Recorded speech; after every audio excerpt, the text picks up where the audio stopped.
There's also what's called a 3D skybox. 3D skyboxes actually use a combination of a 3D skybox, which we'll work on here, and the 2D skybox. A 3D skybox allows you to actually place objects outside of your level. So you have your typical level where you build all your different rooms, different objectives, whatever your level may be. You have the large space completely surrounding your level, which is the 2D skybox. And then you also have the ability to create, highly efficient kind of background areas for our map. So first step, we're going to zoom way out in our camera view, leaving our level behind. Starts clipping. We can actually change our tools options. You can actually set in the general tab your level of undos. We can change our clipping distance within our 3D view. Basically, as we get further and further away, it's going to start cutting off objects. You can scoot that up or down.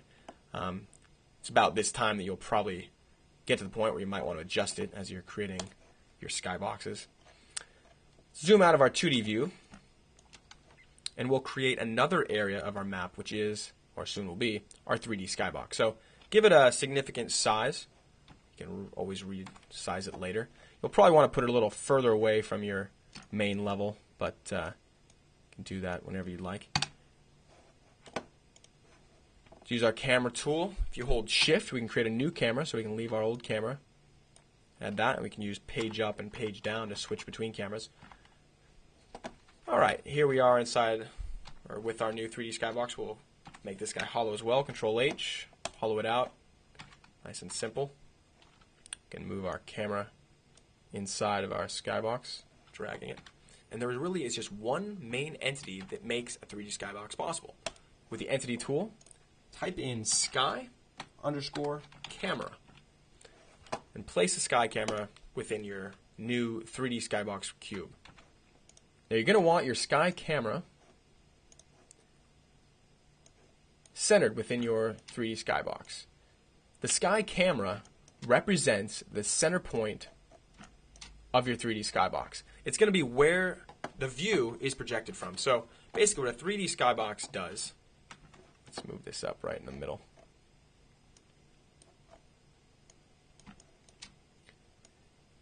Basically what a 3D skybox does is puts a camera right here, right in this box, and projects everything around it into your level.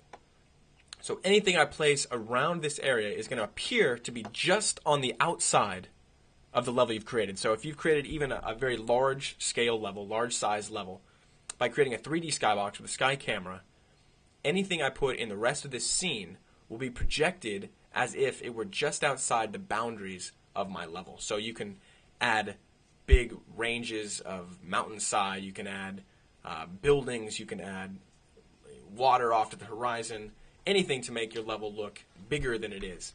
You should note that skyboxes actually are created at 1/16th scale inside Hammer. And what Hammer does when you compile a level is scale up the geometry that we'll put inside this space 16 times. It makes it tremendously efficient because the geometry is rendered much smaller than it needs to be and then projected up inside the game.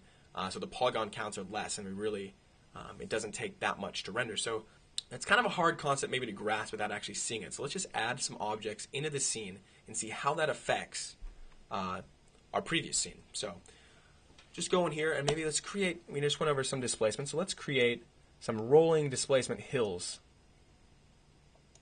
We'll just go ahead and fill our space here almost to the edges, or to the edges, with a nice brush. We'll move that brush below our camera so that from our view we'll be looking down upon what we're about to build.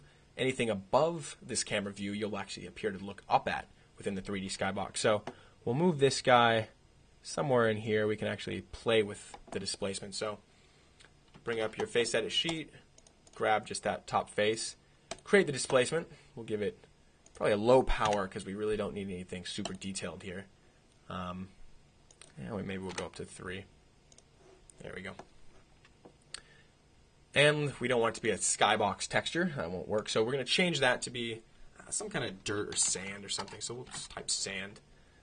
Pick one of these sand textures. Whoop. There we are. Browse through, sand texture, hit apply or right click, and we'll go back to our geometry and we'll just paint some geometry here. So let's bring up our radius a bit.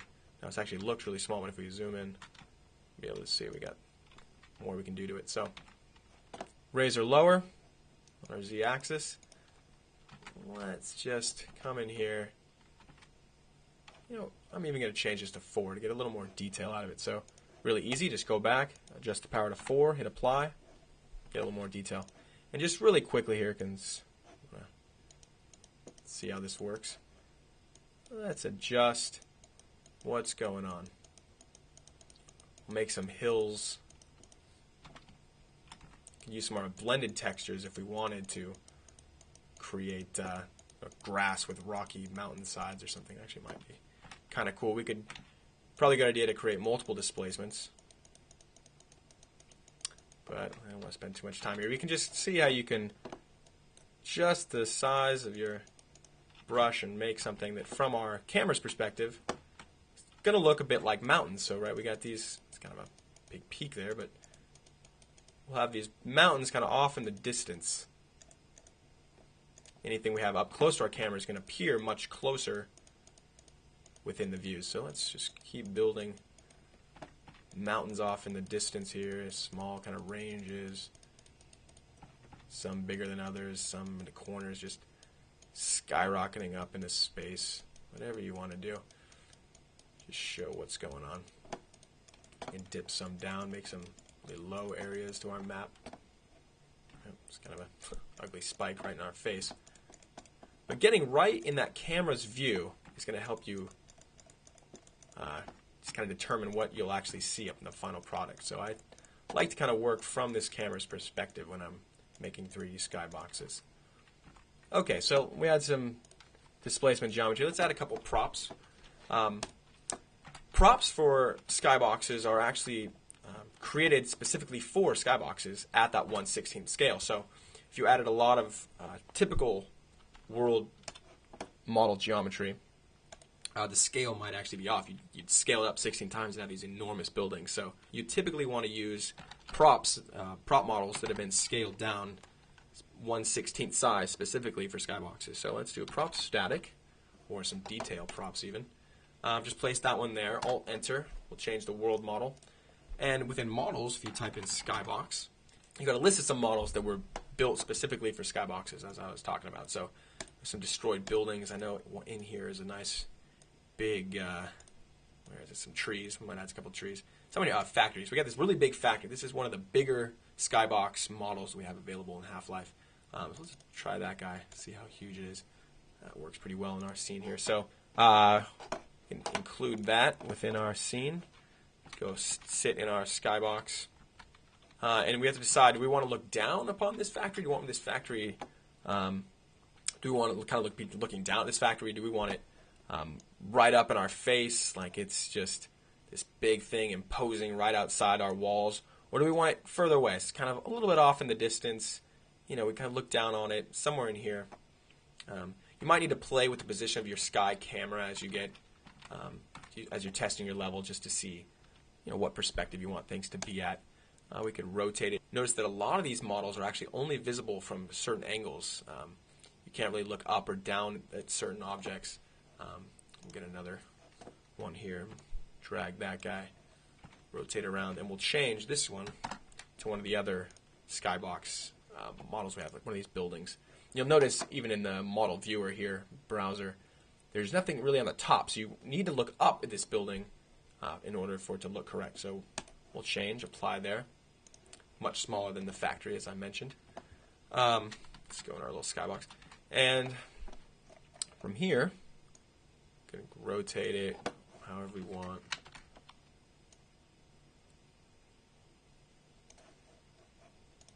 Drag it closer.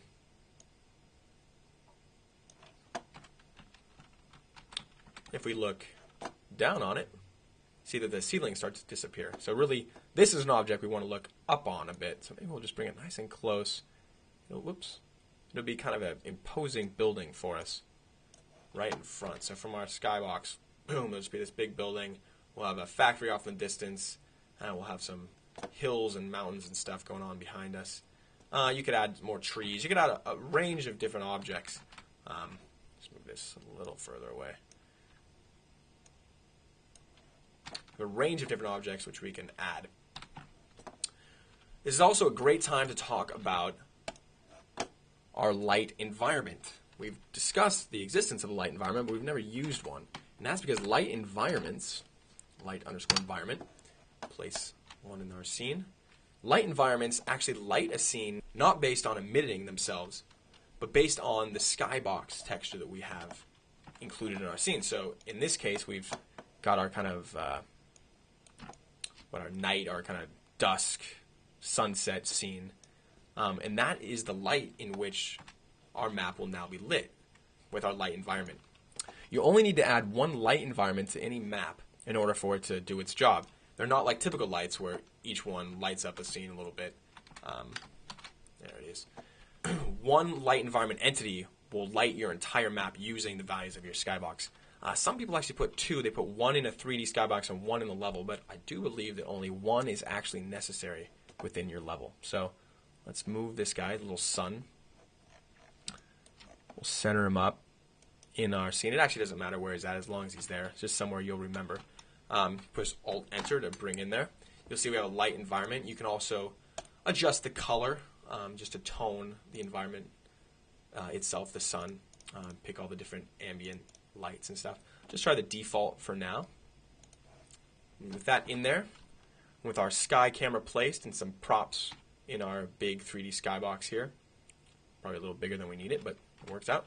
Go to our camera tool. We'll cycle back to our... we could just place another camera to get there a little quicker, but we're almost there. Okay, so now within our level here, what's going to happen is from this center axis point of our level, our 3D skybox is going to appear off in the distance. Let's run it and see how it looks. Run our map. Normal, normal, normal. Might take a little longer now that we have the light environment with the skybox.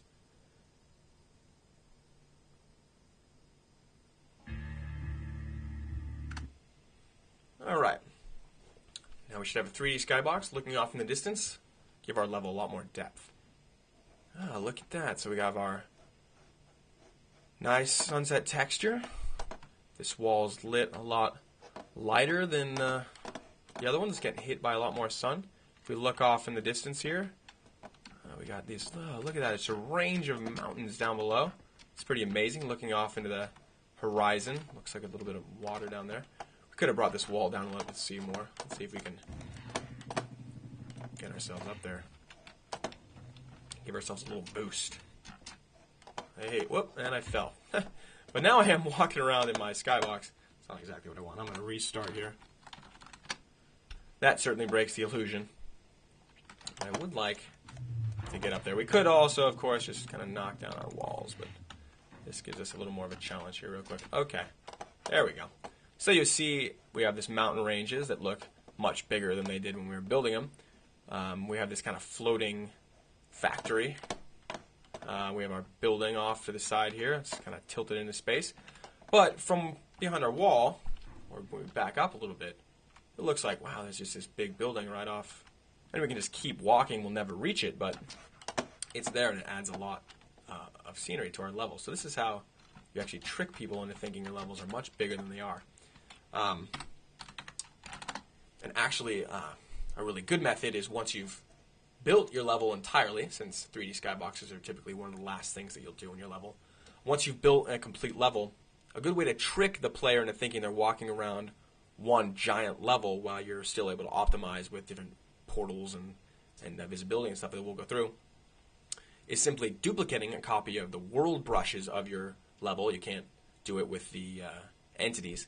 And then scaling down those world brush models to 1/16th scale and putting them inside your 3D skybox at the same registration, the same center axis of your world, dragging that into the 3D skybox so that from there your sky camera appears to look at the rest of your level as you're walking around maybe different sections of it. So that's a really good, handy way to do that. So those are skyboxes that suddenly open up the outdoors to you, and 3D skyboxes, which allow you to really do even more. You can add trees and even add props, so, different props and stuff out there. It's not a good idea. You don't want to add NPCs. You can add dynamic props. Dynamic props are cool. Some things lighting up, moving, even interactive textures, stuff like that. Proxy textures will work in the 3D view, but typically NPCs you don't want to add. So experiment with skyboxes, and let's move right on.